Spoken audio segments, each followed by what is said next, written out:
Okay, so this is part two of the interview I did with Justin Lee. We're jumping right into the conversation, so buckle up. We're just gonna hit the ground running. I hope you enjoy it as much as I did.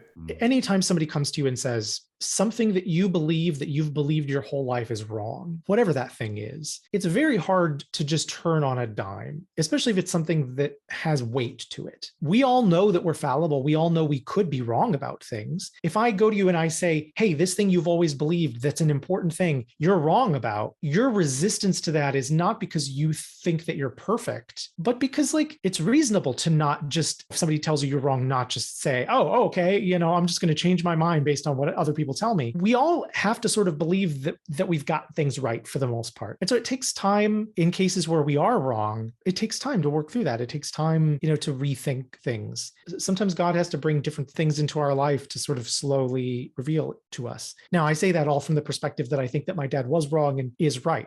Anybody who thinks that my dad went from right to wrong obviously would see it differently. But either way, I think empathy is just one of the most important skills that we have to have as Christians. And I think what has hurt us as a church more than anything in this conversation is not a lack of attention to scripture on this topic, although I think there are a lot of ways we need to understand scripture better. It's not showing enough empathy, especially in places where we disagree. Totally. And Justin, that's something I've observed as a strength of yours in this queer theology conversation or the LGBTQ plus community as it pertains to Christians. There's so much around this conversation. There's so many layers. There's so much nuance, so much history of some awful stuff. You stick out as somebody who is a proponent for queer people in this conversation as diplomatic and considerate and patient. And I personally have to wrestle through that because I'm when I set out on okay, I see where this is going. I envision being more like you in this process and in this dialogue. And I was not planning on talking about this at all, but I think we're going to go there. Oh God, I'm a little nervous. I anticipated being more like you in this conversation where I'm I don't know that I need people to land somewhere in particular. I would like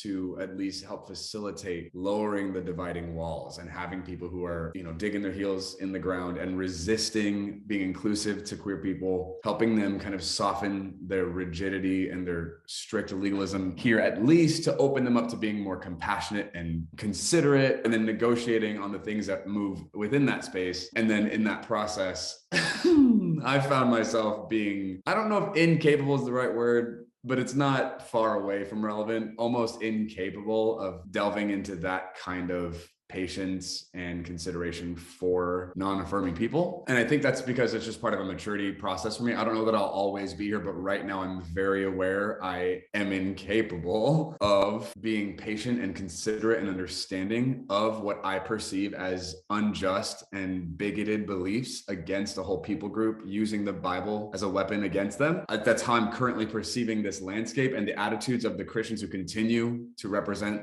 that rhetoric to me. And the reason I think I'm digging my heels in the ground against that is because somewhere in this process of me coming out to my immediate community, I had this realization I was being so accommodating and even enabling of the non-affirming people around me to not have to take this issue seriously, to not take my process and my experience or my life seriously, and that it's okay for them to disagree with me on this and still show up and be nice and civil to my face, but underneath all this genuinely disagree with the deep, beautiful part of my process. And I realized that what I'm walking through is actually not something to apologize for. It's not dirty, it's not sinful, it's not outside of the family. And that my attitude toward allowing these voices to have as much influence and say in this process was coming from this tail between the legs posture I was in. And once I realized that wasn't appropriate, it was actually out of line with what I was experiencing from the Spirit of God. I was whoa, I can't behave this way anymore. I can't enable or accommodate these voices or these ideas in my environment. They can have those ideas other places, but as far as it's subjected to my sphere, I'm going to address that or,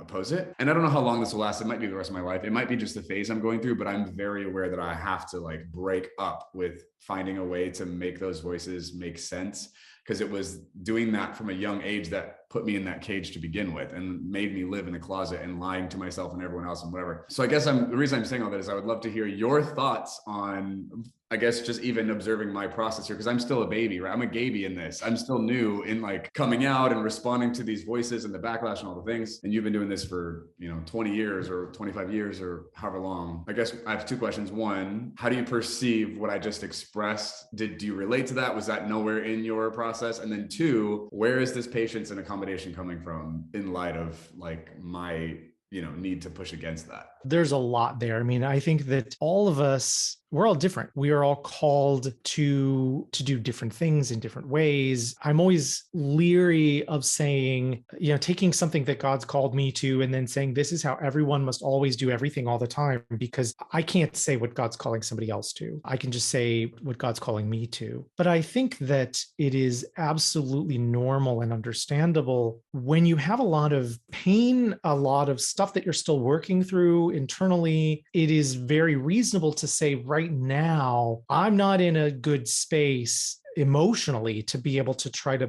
build a bridge with this other person. I'm still figuring out where I am, or I'm still working through stuff that I've been holding in for a long time, and that's okay. I mean, why wouldn't that be okay? To me, I respect it greatly. If I'm having a conversation with somebody on, say, some other unrelated topic, if I have a disagreement with somebody on something, and if they say, you know what, I am having a really bad day today, and I didn't get much sleep, and I'm not feeling great, and I don't think I'm at my best right now to have a challenging conversation. I think maybe another time would be better to have this conversation. Boy, that's a really mature thing to be able to say, to acknowledge that, to say, I am not in a good place right now emotionally, to do the bridging that I would need to do to have this disagreement, to talk about this disagreement in a way that's going to be helpful. And I think that that's true, not just in terms of having a bad day, but it's true in terms of saying, hey, given where I am right now at this point in my life, what I've been through and what I'm going through emotionally, what I'm working through, it's not a good time for me. Who knows where I may be a month from now, a year from now. But right now, I don't think I would be able to have this difficult conversation with this person in this way and do it respectfully in a way that moves things forward. Even if you normally are, you may find yourself in the middle of a conversation where suddenly you find, boy, this is just getting really, and I do, where I find something's getting really emotional for me, and I just have to stop and say, you know what, maybe let's talk about something else for a while, or maybe let's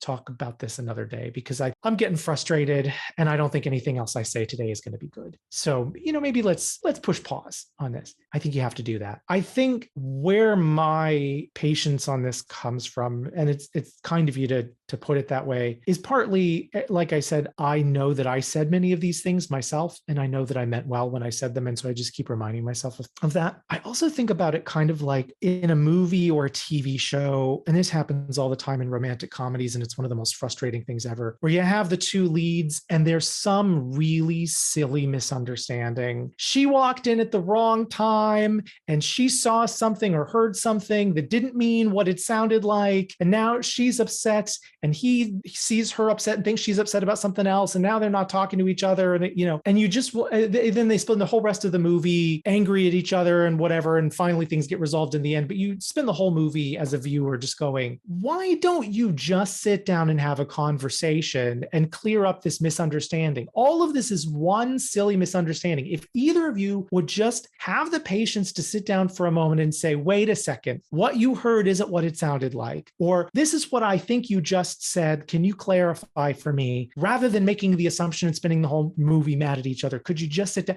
It's so frustrating. And this happens all the time. And I think honestly, it's lazy writing in TV shows and movies, but it also happens in real life. And I honestly think this is an example of that, where some of the Christians and non-Christians, frankly, out there who say things that sound really homophobic and bigoted and whatever. Some of them are, let's be honest, people who just don't care very much about what other people are going through and are generally unkind in a lot of ways and self-centered and whatever. God still loves them. They're human beings. They're imperfect. But what sounds like bigotry really is just bigotry. That is true of some people. But I know a lot of people who say things that sound hateful or bigoted and that are hurtful and that do damage, but they don't mean to do damage. They are simply misunderstanding some things. They don't understand what it's like to be gay or to be LGBTQ. They have made some wrong assumptions about what people are going through, about what the terms mean, about what would prompt somebody to say that they're gay. And they are operating in a way that makes sense based on the assumptions that they've made. It's just their assumptions are wrong.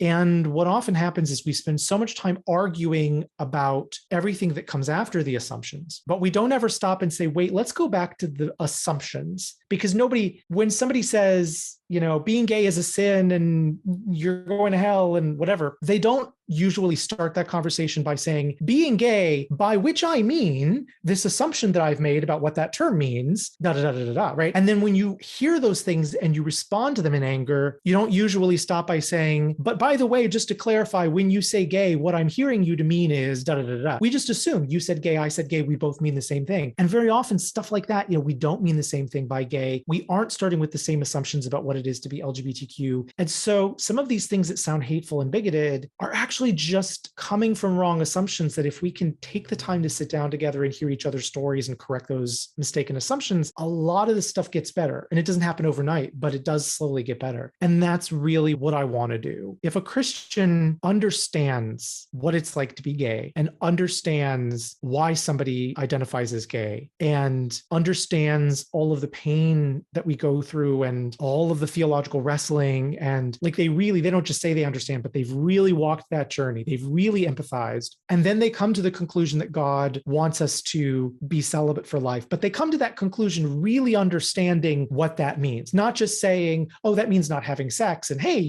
straight people don't, we're not supposed to have sex before we get married. It's exactly the same, But if they've really sat with all that means for a person and they still come to that conclusion, well, we're going to disagree on that. But 99% of the time, I think they haven't done that. I want to help them do that and understand what it is that they're actually saying. And I think the only way to do that is with patience and stories. Thank God you exist, Justin Lee. Okay, so I'm curious, one thing before we leave this space. This could all be coming out of my own immaturity. That's very possible. I don't know if that's the case. I'm not convinced that's what it is, but I'm not above that possibility. So I just want to throw that out there as a disclaimer. And then within that context, represent this thing I feel very strongly about and that I do have people push against and that I am not budging on.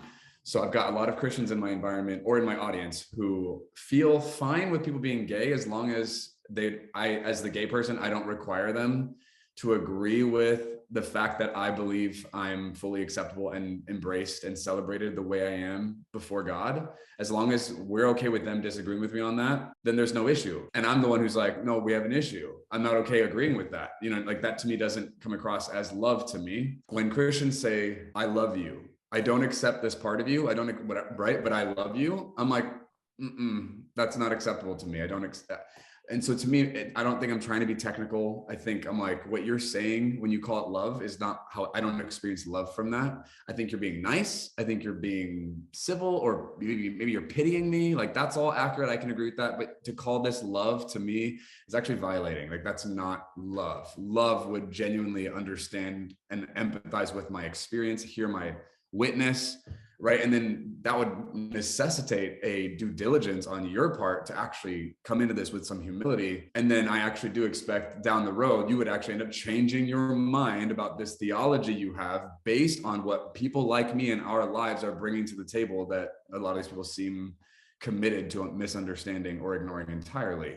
What are your thoughts on that? I think this is another case where we need to be really careful to clarify our terms, because when somebody says, I want to love you, I do love you, but I disagree on this, it's the this piece. It's the what is it we're disagreeing on. Let's be really clear about what we're disagreeing on. What I think people sometimes mean to say is, I love you and I want to love you fully and truly, even if we have a disagreement about a question of sexual morality. That in and of itself, I think, is a reasonable thing to say. If two Christians disagree on what God's view is of sex before marriage, for instance, and one Christian says, I think God wants us to wait until we get married before we have sex, and the other Christian says, actually, I don't think that that's a requirement. Do I think that those two Christians can love each other despite that disagreement? Sure. Can they love each other despite that disagreement, even if neither one of them is married and the one who believes that sex is okay before marriage is having sex and not married? Can the person who disagrees with that disagree with something that they're doing and this, you have a theological disagreement and still love them?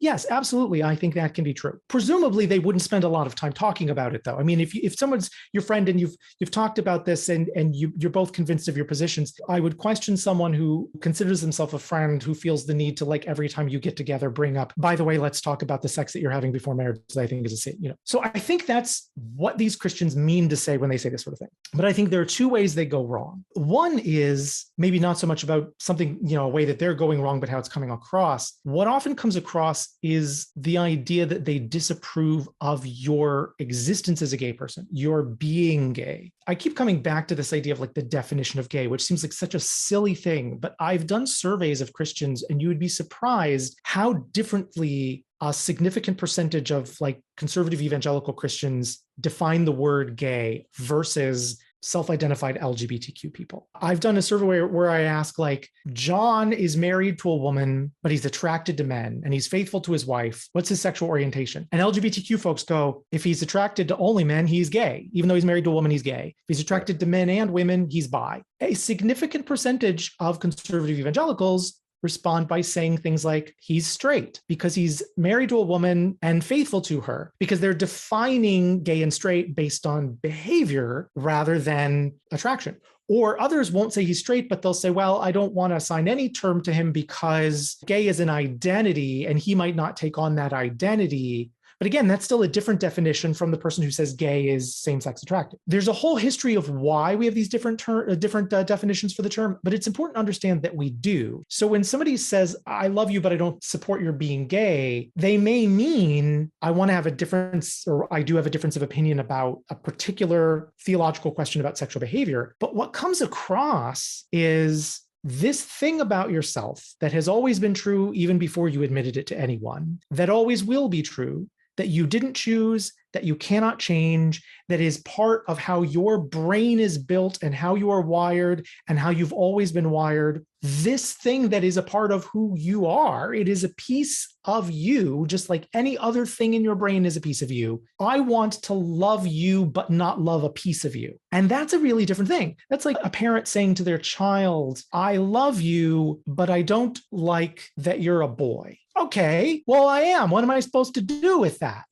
I love you, but I don't like your race. That's how it comes across. Not to mention the gender analogy there has all kinds of resonance for trans folks, and that's a whole nother conversation. That's important for people to understand. I love you, but not that you have autism. Oh, okay, but that's part of who I am. So how do you, like that kind of thing. So I think that's one way that it goes wrong. People don't understand that that's how they're coming across, and that is how they're coming across. The other thing I think that goes wrong is people think about this just as a disagreement on sexual behavior without actually thinking about what it means to be a gay person where your only option to fall in love is with somebody of the same sex. People say to me all the time, well, I gave this example a minute ago, well, if you're straight and aren't supposed to have sex before marriage, you have to abstain. So how is that any different from saying that I think a gay person has to abstain? And I say, well, because if you're straight and you're waiting until marriage to have sex, you still get the opportunity eventually to have sex. But also, that's just about sex. Saying, I think you should wait before you have sex isn't saying, I think you should wait before you fall in love with anyone. It's not saying you are forbidden from holding somebody's hand. You're forbidden from going on a date. You're forbidden from admitting your feelings for somebody. You're going to be treated differently if you ever publicly acknowledge that you feel attraction to the opposite sex. That is what gets said to a lot of gay folks. And so if you believe that I am forbidden from having a sexual relationship with somebody of the same sex, that is a thing we can disagree on. But if you want to hold that position and you're telling me that you love me and you really do love me, part of that love needs to be loving me enough to think beyond just the sex question and ask yourself things like, does that mean that Justin has to be alone for the rest of his life? Or is there some way for him to get companionship that would be okay? I ask people that question and often they say, I don't really know. And I'm like, okay, well, if you love gay people and you love them enough that you care about their well-being, that should have been your first question. You should have spent 100 times more time thinking about that question than the sex question.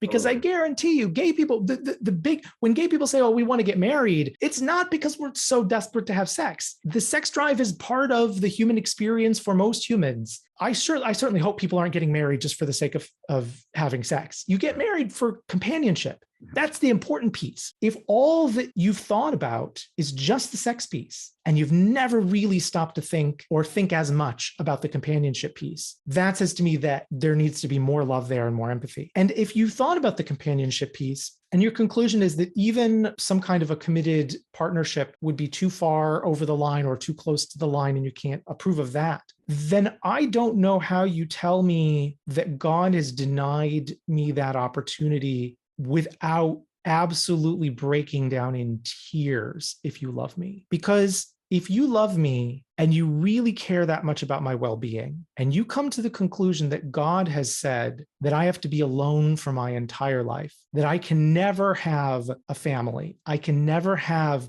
somebody to come home to, I can never have somebody to hold my hand or to sit with me, when I go through a death of somebody close to me, that somebody who can be there with me when I'm sick, can support me in difficult times, the things that people rely on their spouses for. If you've come to the conclusion that God has said that all of that is denied to me, even though I desperately want that, and that's something you can dismiss as easily as, well, I had to wait until I got married before I had sex, then that says to me that you really don't love me that much. And I think that's the piece that people are really missing. And again, sometimes I think it comes back to misunderstanding, because they think being gay is a choice, or they wrongly believe that if you would go to the right ministry or pray enough, then you would become straight. And so in that sense, it's a choice. They don't honestly believe that what they're saying is that God has forbidden you from ever having that, because they think there's something you could do where you could have that. And once people do really understand that they're saying these are folks whose only option to fall in love is with somebody of the same sex, but that's forbidden. If they really love those people, then it does tear them up. But often they just haven't gotten to that point. That's why I think it's so difficult when people say that. For folks who want to dig more into that, I gave a talk that's on my YouTube channel a few years back at Baylor, the Christian university in Texas. I talked about 3 different approaches that people take to gay people in particular. And I talked about the difference between having an oppositional approach, where it's like, gays are the enemies, or having a sympathetic approach where you say, well, gosh, I want to love you, but you're not really walking in their shoes. It's this kind of pitying sort of, oh gosh, that must be tough.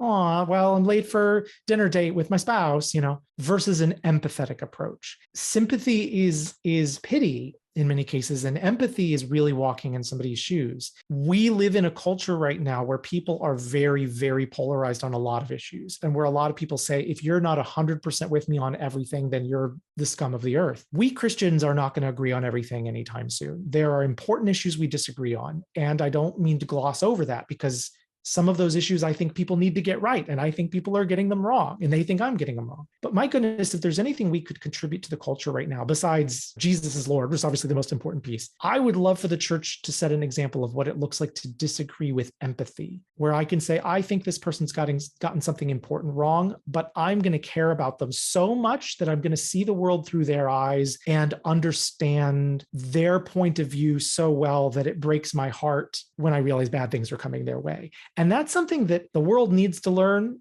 And we could do that. And I suspect you're laughing because we are not at all doing that. And it's like the opposite of our reputation. So what you just said about like empathy with the person who we disagree with, privileged people who are sitting in the seats of power in our culture, who would take what you just said and be like, I want Mike to apply that to me. I want him to experience, like, be empathetic toward what I'm going through with him coming out.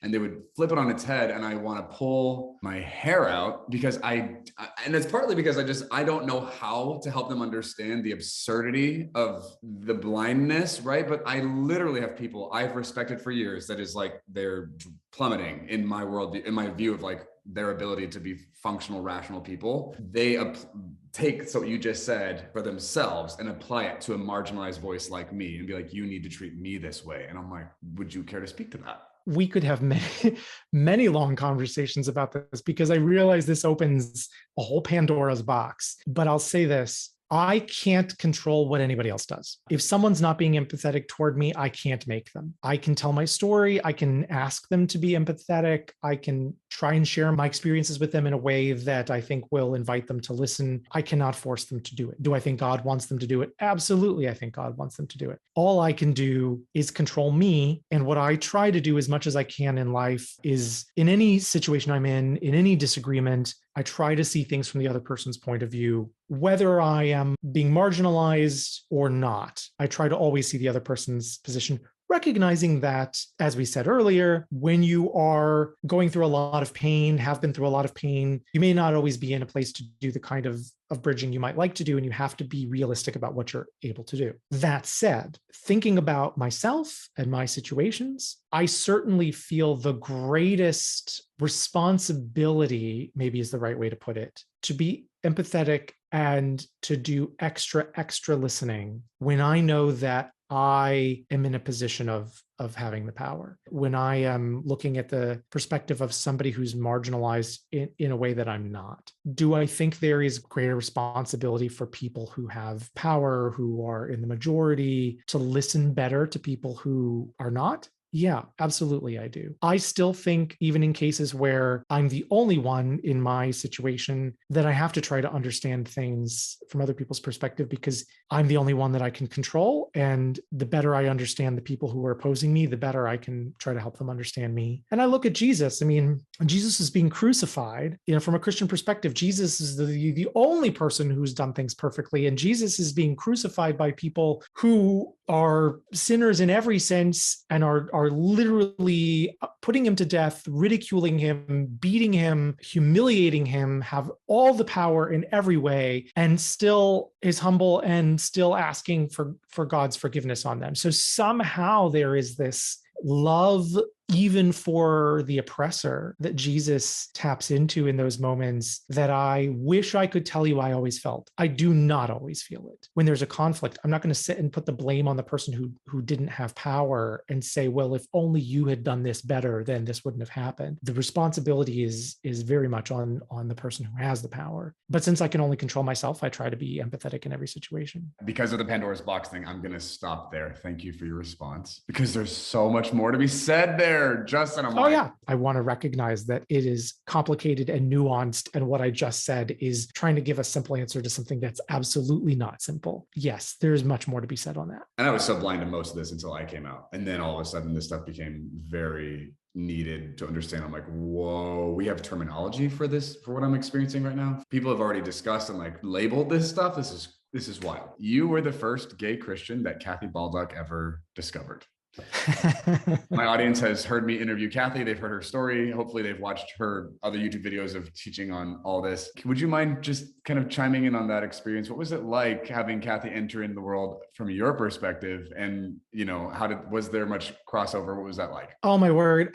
Kathy can tell that story way better than I can. It was a crazy, crazy time for me because I had started this little website that was becoming a bigger thing, and then got contacted by a reporter with the New York Times. And because I was interviewed in that story, which was a front page article, boy, my phone was ringing off the hook after that. So I was just busy and trying my best to run this little organization that was becoming a big organization. And I didn't have any business management experience. Nobody taught me how to run an organization. I just got thrown into all of this stuff and had to learn how to do event planning and how to manage a community of increasingly diverse viewpoints and people who didn't always get along, and do PR and fundraising and so many things. And in the midst of all of that, and keep in mind, all of this is coming from me after I had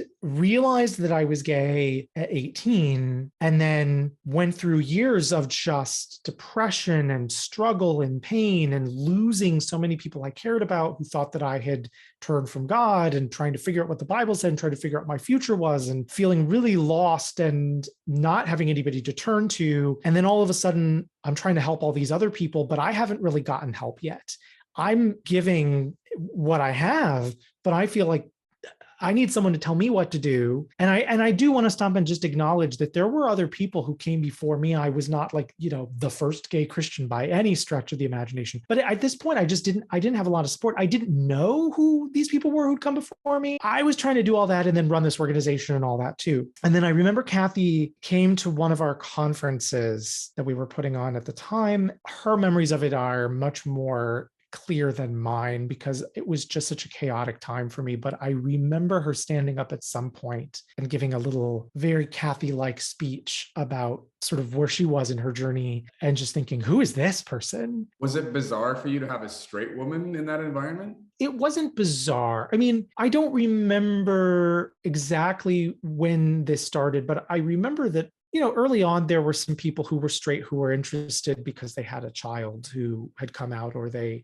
were a pastor or friend or whatever. And so it had started happening early on. I know Kathy was one of the first, but I don't remember for sure who was like the first. But it was something that there had been early on. There were some straight people who became part of our online community. What had started as a little bitty online space for a few Christians who were also gay, who were, by the way, on different sides of the same-sex marriage question. I mean, there were some folks who said, well, I think God's called us to celibacy, and so I want support in being celibate, and folks who said, well, I'm married or I want to be married to somebody of the same sex, and folks who said, I'm not really sure, I just want a place to not be alone. So, we had that diversity from the beginning, but then over time, it wasn't just gay Christians, it was gay and bi and straight, and then eventually like also trans Christians who were also straight or gay or bi, or and so it was this kind of growing group.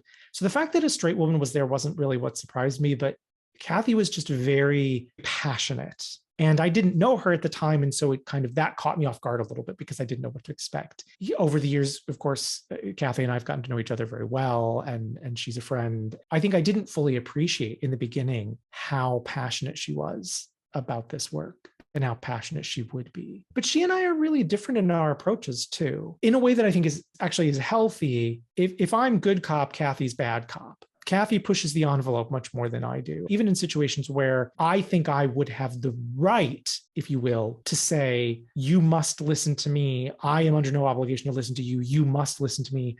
I am willing to say, I'll listen to you first. If that's what helps us have a conversation, I'll listen to you first. Even though in my mind, I'm thinking, you should be the one listening to me. Sometimes, even if the other person's at fault, sometimes you have to be the first one to apologize if you want to reconcile. Kathy is the one who will really push things. If one of us is going to be one way and the other is going to be the other, I would rather, as the gay person, be the one who is willing to be more accommodating and listen, and to let her, as the straight person, be the one who is pushing things, rather than the other way around. I think if you're an ally, sometimes the allies have to be willing to push things more. It's different when you're an ally than it is when you're the person. I remember sitting at that table at the Reformation Project, Matthew Vine's event. You were sitting across the table from me. We were having a conversation. Kathy comes over, plops down, right? And we're having a dialogue. And I like cracked up multiple times, and I barely spoke because you guys, are these giants in this big work and conversation that I was just so new to. And the difference in your demeanor and your approach, just even in the way you participated in the dialogue, was laughable. I'm like, you guys are so different from each other. And it was just so cool to see the diversity and the different voices that have been brought to this cause. It's hilarious and awesome. And yeah, I just love getting to be exposed to so many different voices in this space, and that you guys are bringing the uniqueness that you do. And Kathy, as she's pushing the envelope, you're over there like trying to like pull it back a little bit. Like, we don't need to go that far that fast. And she's like, we gotta go. And I'm like over there with Kathy. I'm like, no, she's right. We gotta go. Hey, the eye cannot say to the hand, I don't need you, right? Totally. Yeah, I love it. That's awesome. Justin, I wanted to touch briefly. So I wanted to spend more time on this, but I don't know if we have time for it. But I did want to ask you, you do step into the debate space and like talk with other voices in the LGBTQ plus conversation with opposing views. You have a value for facilitating and empowering conversation here. I guess one of my questions in that space is, what are some of your observations of entering the debate space? Why do you do it? And what did you learn from it? What's beneficial? I would just love to hear some of your thoughts on that, because I know right now I'm like, I cannot engage in that space without causing harm, without doing damage myself. I will cut people, right? So I don't want to put myself in that position, but you willingly choose to get on a platform in front of a bunch of people who you know disagree with you and like engage. What's going on there? I would say, as a general rule, I don't do debates. I don't find debates helpful most of the time, because when you're debating with somebody, what instantly happens is people on both sides of a debate are focused on winning. Once a conversation becomes a debate, you have very little chance of changing the other person's mind, because they are so focused on winning that even if you make a good point, what they're going to be thinking about while you're talking is not whether they agree with you, it's how do I poke a hole in this? How do I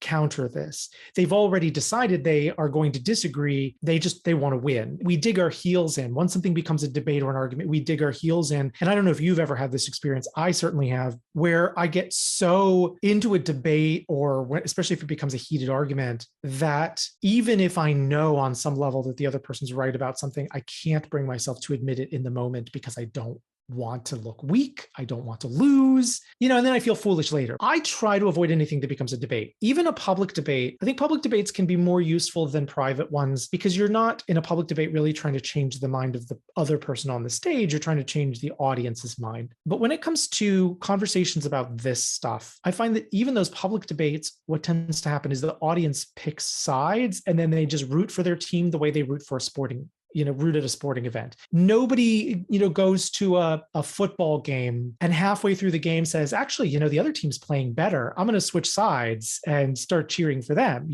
They might be frustrated that their side's not doing better, but once you choose sides, you've chosen sides. As a general rule, when somebody asks me to do a debate, I turn them down. I wanted to hear a little bit about, you told me about your engagement story. You're engaged, and would love to hear, the Reader's Digest version of what was that like? How did that go? What are the thoughts and feelings around this? Succinctly, I understand I'm not giving you the best platform for success in this, but would love if you're willing to share whatever you can in that kind of space. After many years of doing this work as a single person, I'm engaged now, and that's exciting. And Michael, my fiance, and I met years ago at a Reformation Project conference. Actually, we have been friends for a long time, but long distance. We live in different states. He has cats, and I'm allergic. I've always been allergic, and so I didn't really think that, there was any possibility of that going anywhere. But in recent years, I've been doing allergy shots and can now tolerate being around cats. And after having known each other so well for so long, we started to talk about what it might be like, if we dated. And then we ended up dating during the pandemic,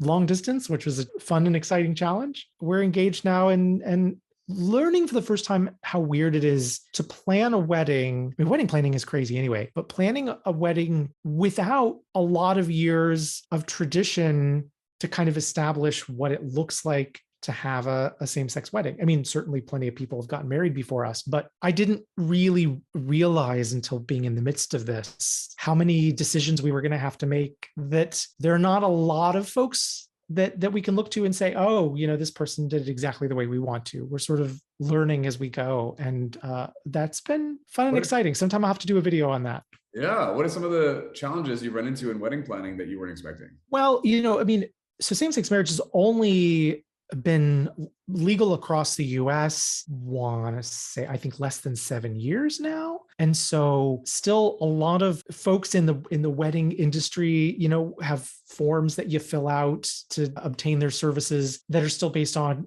who's the bride and who's the groom and all this stuff. Even though they're welcoming of same-sex couples, a lot of that language is still out there. And there are things, when you think about traditional weddings, we still imagine the groom is already at the end of the aisle as the bride walks down the aisle to here comes the bride with her father, and all this stuff. And obviously, lots of straight people don't even do it that way. But that's the image that at least I had in my head of how a wedding goes.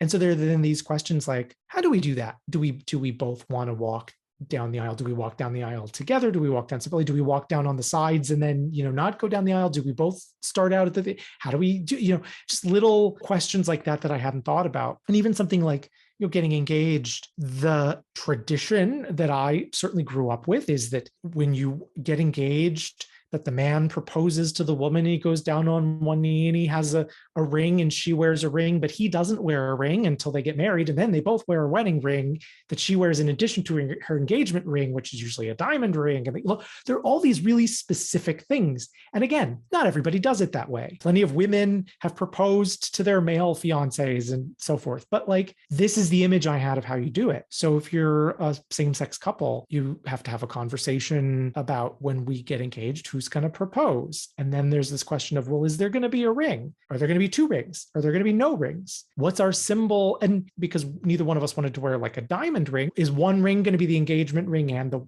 wedding band, or is it something different? And all of these kinds of things. And we ended up doing a thing with, we each have a theme color in our lives. Mine is blue, as you can maybe tell, those of you who are watching on the video. I have my blue shirt that has become kind of a trademark for me. I wear a lot of blue. He wears orange all the time and loves orange. And so we ended up getting orange and blue rings, and we're each wearing each other's colors as part of our engagement. And then we're going to swap colors when we get married. So that's kind of fun. Oh, yeah, that's adorable. Who proposed to whom? How did you decide that? Obviously, I know this, but I'm asking you because I did, because I think he'd been interested in me for a really long time. And I was hesitant because of the cat thing and didn't know what to do about all that. And so I sort of felt like he waited on me for a long time. So when it was time to get engaged, I should be the one to propose. Cute. That's awesome. Yeah. And when's the happy day? July 23rd. Okay, well, Justin, I got to wrap this up. But before we do that, I do want to make sure people know exactly where to go to find everything about you. So what's the best way for people to follow your work and be exposed to what you're putting out and connect to your content? Tell us all the things. My website is geekyjustin.com, because I'm a geek. My YouTube channel, I'm doing a lot of YouTube videos right now. And that channel name is also Geeky Justin. All my social media and stuff is linked from my website. You've written 2 books, Torn, which I highly recommend. Second book I ever read on affirming theology, and it was game-changing. So good. Thank you. And then another book I've not read yet called Talking Across the Divide. Can you just plug both these books? What are they about? Why should people read them? So Torn is my book that I always think of as an introduction to this conversation for Christians. It's aimed at a Christian audience. I wrote it to be, you talked about it in terms of affirming theology. The affirming theology piece of it is actually the end of the book. It's not a whole book of like Bible analysis. This is a book that's really designed to help people think in terms of stories and empathy, and also for folks who are gay and Christian or LGBTQ and Christian to know that they're not alone. And that's called Torn, Rescuing the Gospel from the Gays versus Christians Debate. That is a book that's designed for people to be able to, you can recommend it to your non-supportive mom. The other book, Talking Across the Divide, is written for a secular audience and is also relevant to Christians, but it is about living in this polarized world. How do we talk about the issues that we disagree on in a way that actually makes change? And it digs a little more into some of those things that we were talking about earlier in terms of whose responsibility is it to make the move to try to reach out and build a bridge. What does it mean to build a bridge? What does it not mean? And if you want to change somebody's mind, you don't just want to understand them, but you actually want them to change their position on something that you care about. How do you approach them in a way that actually will invite them to listen to you, but with a goal of actually changing their mind on something important? Justin, thank you so much for being on here and taking the time. Thank you. Now, a little twist. I totally forgot to tell you this. This is a tradition that I have in my interviews, but this is totally out of left field. And if you don't want to answer it, there's no problem here. I can totally cut it out. But my podcast is called Confessions of a Reformer. And when I do an interview, I usually ask the person I'm interviewing if there's a confession in their line of work, in the industry they're working in, or the field they engage in. Is there something they would care to confess in terms of something that they're like, this might be surprising, but I don't believe this, or I believe this now and I didn't used to, or I don't really know what to do with this, or I don't like this, or I don't agree with this thing that you might assume I would, or anything in that kind of a space. Is there something you would care to confess? I will confess that even though I have a reputation for wanting to have these conversations in a very understanding and empathetic way, that's sort of my brand, that's what I preach, and it's what I believe, I will confess that I do not always do that. I will confess that there are many times in my personal life and in these conversations where I don't want to talk to people. There are some people I won't talk to. And there are times that even though I wanted to talk to somebody, that I lost my temper and I said the wrong thing. And some things were just too much. I don't ever want to pretend that I've got it all together. I think it's an ideal, but we're also we're human. I'm certainly human. I've messed up many times, but I think we just have to keep getting back on the saddle. I don't know why suddenly it's a horse analogy, but yeah. I love it. Cool. Thank you for sharing. It's relatable for sure. All right, you guys. Well, thank you for listening. Obviously, if you want to get a hold of Justin in all the ways that he's doing work in the world, the links will be provided below the episode, so you can grab those there. Again, Justin, thank you so much for being here. Thank you. Thanks for having me. Isn't Justin awesome? I love his demeanor. I love the intentionality and patience he brings to this conversation. I hope you guys enjoyed this interview I did with him. If you are part of the LGBTQ plus community and you're a follower of Jesus, or you know somebody like that, I want to make sure you guys know that we have the Rainbow Room available for you. This is a group that I personally lead and facilitate, where I bring some mentorship guidance in this space, particularly for people who are working through their own sexuality and scripture and the church and their relationship with God and their faith and their spirituality.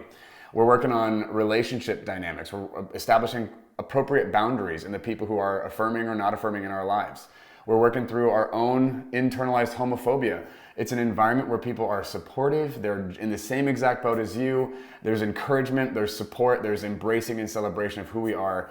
It's unlike any space I've found in my coming out process, and I'm so proud to offer this to people who are looking for it. We're looking for people who are in the queer community, who love Jesus and need the support and guidance that's necessary for a human being going through this process. If that's you, I provided a link below this episode for you to check it out. It's life-changing. Thank you guys so much for watching this episode, and we'll see you at the next one.